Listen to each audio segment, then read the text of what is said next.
একদিন তুমি কবরস্থানে পৌঁছে যাবে। হযরত ওমর ইবনে আব্দুল আজিজ রাহমাতুল্লাহি আলাইহি, আমরা কিতাবে পড়ছি, উনি কবরস্থানের সামনে দাঁড়িয়ে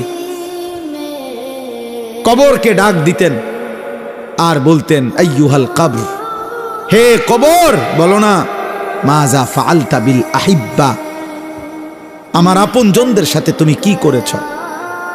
আমার চাচা, আমার মামা, আমার ফুফা,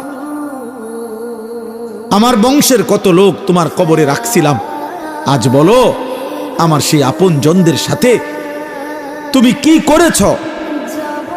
কিতাবে লিখছে ওমর ইবনে আব্দুল আজিজ চোখের পানি ফেলতেন আর নিজে নিজে বলতেন সঙ্গীদেরকে, যে সঙ্গী সাথীরা শুনো, কবর আমাকে শুনাইতেছে যে ওমর ইবনে আব্দুল আজিজ, তোমার আপনজনের চোখ আমি খুলে ফেলছি, নাক আমি খুলে ফেলছি, হাত আমি খুলে ফেলেছি, শরীরের প্রতিটা জোড়া জোড়া খুলে আমি মাটির সাথে মিশায় ফেলছি, আমার মাটি আমি আমার সাথে মিলায় ফেলছি।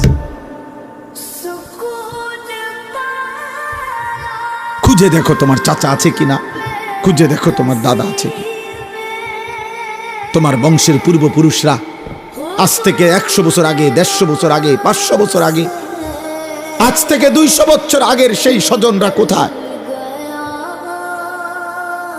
ওরা হারিয়ে গেছে, ওরা হারিয়ে গেছে।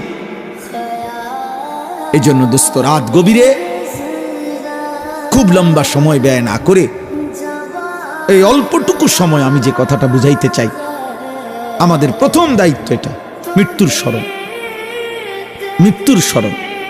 কোরআনুল কারীমের মধ্যে আল্লাহ তাআলা বলছে, বান্দা তুমি মনে রেখো 5টা বিষয় আমি তোমার সাথে রাখছি, এই 5টা বিষয় থেকে তুমি